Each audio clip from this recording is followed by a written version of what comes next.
wuoyo about social security. Nikech sani ng'eni chon ne ji amini ni tero nyathini school mondo baadaye obro konyi. To wabedi gi mentality ni watero nyithindwa school, that is also another way of investment. Itere school mondo oyud kaka no konyre. To in bende seche mo konyre cha. Ka en nyathi maber to nyalo paro como ai nikech chien ok cha. Kichayo chien to mbele bo chai. But wabedi gi kata kawa invest kuom nyithindo, that is an investment. And it's also a way of saving. Yes.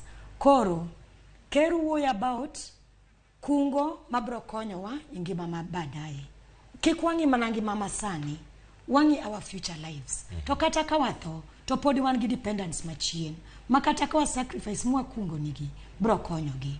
Koro there are so many ways, en mo wacho no, en mar kungo, mar retirement. Wangi kungo makata sani, the moment mitero nyathie school, ama kinyeo land, he's also mentioned land. Land inyalo nyeo. Kinyeo lo chon lo ne beche yot. Kidi dala wasia ya kucha in Ugenya.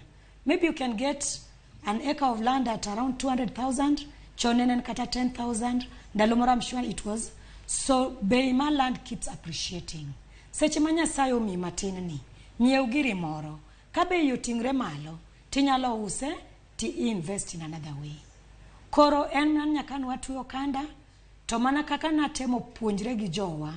Kiki bed ni irito ni itigi gi moro mondo gimodong ema isave. Waka we matini waket kando mondi. To wameke a culture ni every day. Kata chieng moro ko halarach ti yudo mna prabich. Kao mana kata siling achiel mondi save. Ibet gi some financial discipline. You make a commitment and you stick your neck out. Mana kamano nyakoro Ramogi Juang, wantiere karkae en chenro ma wapuonjore wabedo kod ng'eyo ni gik mage matimore. Ote umedo mana oronwa ka wantiere ka wadarango koro kama chielo oganda nyalo bedo kata nigi penjo mathoth ni weche ma wacho ni mag insurance gi. Magi to yore mage mana achiel kuom penjo ma ochieng' penjo.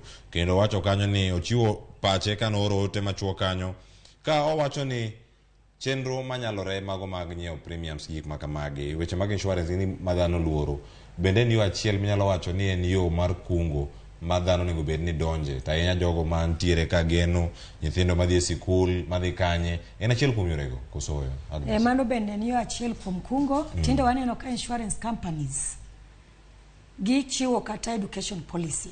Mai kungo ni nyathini to kata ka gimoro timin future to nyathini nyalo somo. It's a surety. Wan nyaka gi life assurance. Mar life iluongo na assurance because death is inevitable. And it's a must. Ngata monyuol nyaka tho. Koro it's a surety ni brotho. Koro wach moro ni ka ng'ato tho eka kori kungo ne itimone ang'o. Wanyalo kungo mondo wa release that burden from our jimwa we chien.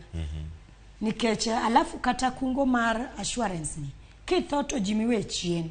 Jimiwe chien na malitga. Giyudo benefits moko kanyo. Another way insurance premiums nitiere mwachulo every month. Kata kiamua, nikech kungo marwa mwa kungo e otni. You can be tempted anytime. Tivunjo girino to ikao pesa, titiyogo. Mar otni be kata ot nyalo wang. Ama ng'ato nyalo kwalo. Kata olwenda ama rats. Oyeyo, nyalo chamu pesa. Koro kata kwa ketiti and mattress, ng'ato be nyalo biro mikwal. Koro it's advisable no among other ways. Wakete bengi, waketo as insurance. To insurance covers wan go nyaka mag health. Ineno tuo nyalo biro sasaya. To insurance cover wan nyaka gi wang'iyo ka moro mwanyalo betie gi trust. Kaka mag sirikal gi. Wan gi NHIF, chon jotij sirikal emane bedo covered. Tinde wan nyaka gi personal cover. Makata ka in ja apiko, tinyalo bet ni golo 20 bob a day. To i save kacha. Ka lit moro yudi kata ka dendi lit, kidhi hospital to ichulo gi NHIF card. It's more economical than kidhi hospital. You might end up ni use even over 10,000 kama insurance cover. My chulo ni kata mana 1,000 or 3,000. Because I think the cover mara government okoka more than 10,000. So it's better ni 10,000 or cover for 1 year. To cover the family nite.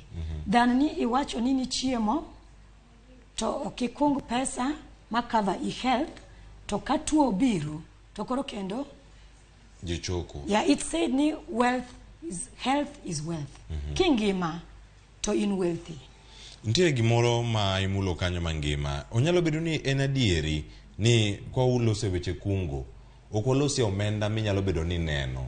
Tinyalo keto omenda makamagi gik moko manyalo kelo dongruok e kinde mabiro. Yes. Oh, we are not talking about current assets. Omenda mineno cash. Maybe ineno kata kani simu. Ningen kata mar simuni. It's not safe. Iyudo kikano pesa isimu. To definitely tinde everything is itimo through simu. Ichulo. So at times as a financial advisor, anyalo advise ngato ni seche moko tigi cash. Kin golo pesa elfapar. Ti feel the pinch. It's advisable. Another thing, kin gi temptation matio gi pesa. We need to avoid pulse buyings. Okidhi ineno gimoro tidwan mondo, ebo mi idwaro mondo wa budget. I budget, I plan on what is necessary, gima ochuno ni nyaka itim, emikuong timo. To kapodi okwatimo gik mochuno gi, waketi pesa moro matin kando. Kato bed ni bei mar mogo iwacho ni 230. Wanyalo vumilia, to wanyiewo oduma moko mipimo igorogoro gi, which is cheaper and it's even more healthier. Koro wanyiewo mano tidhi tirego tiyudo kata maybe between mogo minyiewo mar 230 gi minyiewo miuso oduma tidhi rego, oduma inyalo us ni at even maybe 180, tirego ni at 10 bob idala, mano itiyo gi 190 instead of 230. You save 40 bob. So 40 bob ni konyo. Those are ways of saving. Okochuno ni kao pesi kan, but we minimize on our expenditure. Kawani town, kawani subscriptions, pogre. Ichulo TV, ichulo internet, ichulango. We minimize on such subscriptions. To us save. The bottom line, entiegi moroma, is save. Yes. Egigi duto makungo, wada penjo kanyo ntiere jedolo, wacho kanyo ni mano Reverend Samuel Ojiayo. Wacho kanyo ni twak ber. Jo wadwaro economic discussions, wacho discusses mang'eny mondo okonjowa kungo eyo maber. Twak makamagi mag kungo, adadhi e county ma Kisumu. Lorin, kama itime wala, nyalo bedo ni machiegni kacha gi Kachok, kata ka iwuok Kachok kacha ntiere Makasembo Estate kacha, kiwuok Makasembo ichomo gwenge ma Patels Flat, iwuok kacha iluor yo United Mall kanyo idonje gwenge ma Koile kanyo kata ichope Jubilee Market. Kiluori mana kacha ichop Kibuye, nitiere riwruoge mopogore oganda mowuok e dhoudi mopogore gitimo wala. Bende un kaka jogo mantiere riwruok achiel kata mar chama, kaka unyalo bedo ni wuotho ka upuonjo jok moko yore mag kungo e kinde gi duto ma utimo wala, kata tiego jogo mabiro bang'u mondo gibed kod ng'eyo ber mar donje chama, ber mar donje sako, ber mar kungo, kata ka intiere bengi mora mora ma ikunge. Gik makamagi bende uchwalo ne jok mamoko, nikech sani wacho ni ngima ni bende kalo mana kayamo. Kawuono intie to kiny ionge. Ka usudo kamano kendo ka ji medo dhi, en mana wuoth. Bende nitiere thuolo ni upuonjo jok moko yore mag kungo kaka utimo sani. Ngima ma kawuono kata ma kiny ok wang'eyo, but mana nyaka kata kapo ni kiny ma ok wang'eyo, nyaka pod wakana nyaka pod wapuonjra kano, nikech samoro an kiwuok kawuono, idhi kawuono, Nyasaye okawi kawuono, nitie nyithindo miwe chien. Nyithindo go nyaka gibed gi savings ma giwen gi chien ma ginyalo konyrego, kata ken familia nyaka gikonyrego. Puonjno nyaka bedi, kendo en puonj madhi nyime. Wacho ni ngima makino kata kikia gigo duto ntiere karkacha. Dakika 2 modong' giwewa ka ugote mawuok e Facebook mondo mi kawa ka uyweyo ka waduogo. Wawinj pat jo county mo Mabei, Migori, Mombasa bende ni gindo giwacho ang'o kotenore kod twak mar okinyi ma kawuono. Koro daka ote mantiere Facebook kacha ka waduogo to koro wadhi mana nyime. Twak pod wantiere go kar kae. Ni uwacho nade kotenore kod ote meku. Mano wacho kanyo ni Sara Singa yudo eyo makare, kendo oyudo chenro ni eyo makare. Wacho no kaje Facebook ni wadhi nyime kod chwalo puonjo ganda. Winist mano adong' mana gi dakika 2, ma dakika 2 ge modaka ogo ote mantiere kanyo. Winnie Mboya wacho ni kungo to en mana wacho kungo to e matinde teko wada kama dhi e dhogi ema yudo tek. Mano oketo pache kar kanyo. Ote machielo nitiere lean black soil Nyarokinda PC awone lean nyanyakach. Kata kamano wacho ni kungo cha savings koso en adier, gima wacho en adier. Kungo no en savings. Korero kamano kuom ote mari ibedo kod ng'eyo. Ezra Opiyo wacho kanyo ni nyalo kungo kiweyo tiyo gi gik ma ok ochuno ahinya. Oyie kod gima jalony no wacho ka. Kaito pesa maditi kuom wechego to ng'ato nyalo jiwo go agulu kata account ne mar kungo. Wacho ni an Apiyo ja oriwo kanyipir ka wuok Kibiri Ward 4 erokamano. Job James Odhiambo wachigni ka oyueyo dakika osekalo kanyo 30 mano tok saa 4 mar okinyi.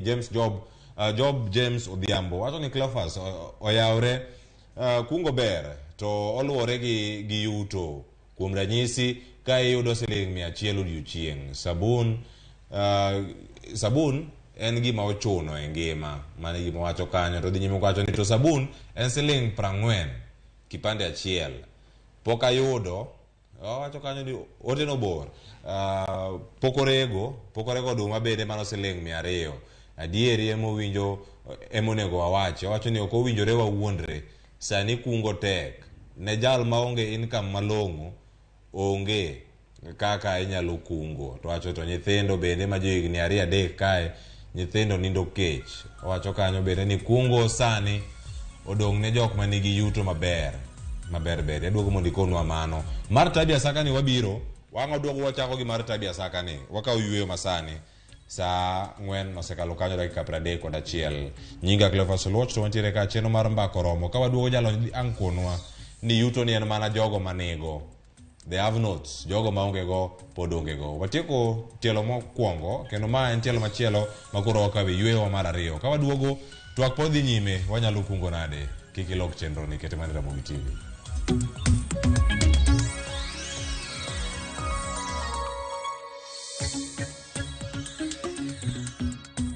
No matter what you're going through, when the clock strikes the hour, you have to chin up and do your thing. It is people who make you a celebrity. You see them on TV, online, and listen to them on radio. But do you really know them? I still can't help but wonder what type of lawyer I'd have made. From humble beginnings We had fun in Dandora. Those estates, A1. to their success stories, I've become this highly sought, people calling, my good friend, come, how do you feel? and their struggle. Pain of sitting there with your child, asking questions, that pain is just on another level. Catch this riveting stories of your favorite media personalities on Behind the Mic with me, Cynthia Mwangi, every Friday on Citizen Digital app.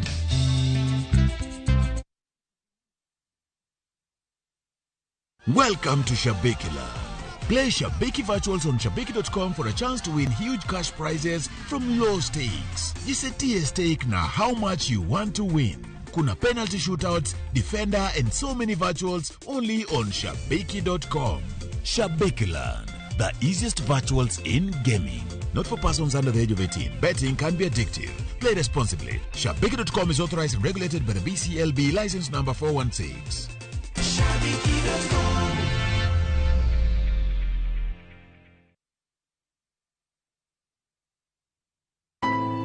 Wuond koda ndhoga timore pile ka pile, to joma onge ketho ema hinyore ahinya. Apo mi yuag malitin. Kata kamano, hera pod riore kendo medo lo. Aheri ahinya to. Ka joma moko geng'o joma gihero kuom yudo rem. Ang'o momiyo itimo kamae? Wan wasetimo ni ang'o? Hera mar anyuola medo mana loyo. Watekae wan anyuola achiel. Thapki, wuok tich nyaka ngeso, saa 2:15 mar otieno, mana e Ramogi TV. Collect fare kwa boda au matatu ukitumia ViewPay cashless na uqualify for bima ya 100,000 shillings pamoja na medical cover ya 20k na permanent disability cover ya 100k kwa 5 bob pekee. Dial *236# today to start using ViewPay cashless.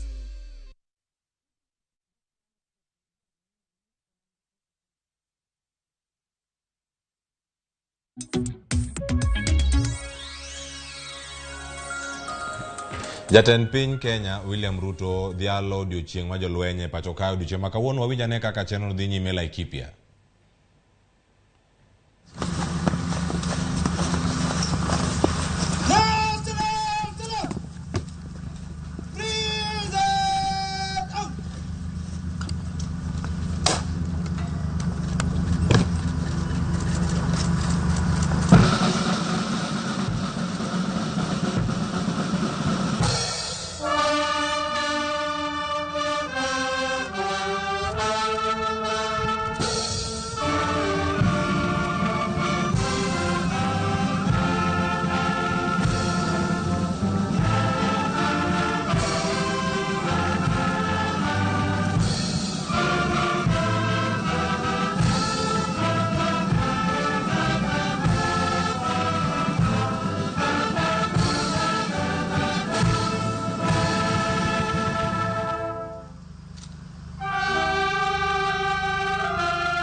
Mano nyasi ma timore achiel kachiel mano wuok Laikipia Airbase. Kanyo e kama idhiale jolweny ma pacho ka odiochieng' ma kawuono en KDF Day. Mano jatend piny Kenya William Ruto oseyoro kanyo kendo nyasi ma kamano dhi nyime, jofwambo antiere kar kacha kendo ang'o dhi nyime kod yudo sigana mekgi ka gin kacha kendo gikelnwa gigo e yo makare. Wadok e twaka ka koro wasetieko winjo gigo matimore kocha kendo waduogo mana mapiyo piyo mondo mi wayuda wach mantiere kar ka. Ne wakawo yweyo ka penjo ne openj kacha mang'ongo ahinya. Jogo manigo muma temo ndiko ni jok manigo imbo medi. To koro jogo kata ng'ama onge go musiko da onge kata matin ma en go cha ne mae. Wacho ni jogo manigo mano kaluwore gi ote masomo gik mara Job James. Owacho kanyo ni mage jogo ma onego bed ni kungo. Ngama yuto ne ni piny kikungi. Agnes. Akwayo ni jowa mondo wakonyre wagol mindset ma wan go ni joma nigo ema nyalo kungo to ji maonge go ok nyal kungo. Just like you put it, kata muma wacho ni jogo man go ema med to jogo maonge go kata matin ma gintiere go ka ni magi. It's not in a bad note, lakini Nyasaye omi ng'ato ka ng'ato talenta mare.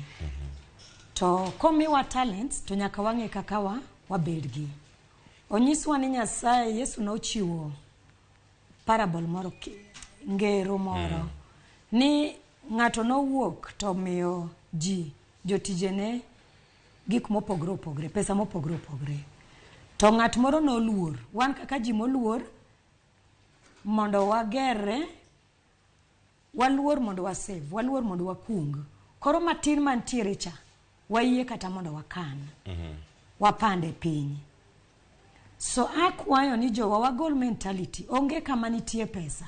To joma uneno mantiere go bende gichandre malich. Wan matin mantiere ni ka watiyo go maber to wanyalo kungo, onge ng'at mok nyal kungo. To be wawacho ni wadag ngima ma wanyalo. Ok kiki ng'ad koti maduong' moloyi. Kik wadagi gope mang'eny. Gowi bed go, onge ng'at ma onge gowi. To bed gi gowi ni it's a necessity. Ochuno. Emomiyo kana chako na wacho ni nitie gik ma iluongo ni needs. Gik mochuno ni nyaka ibedgo.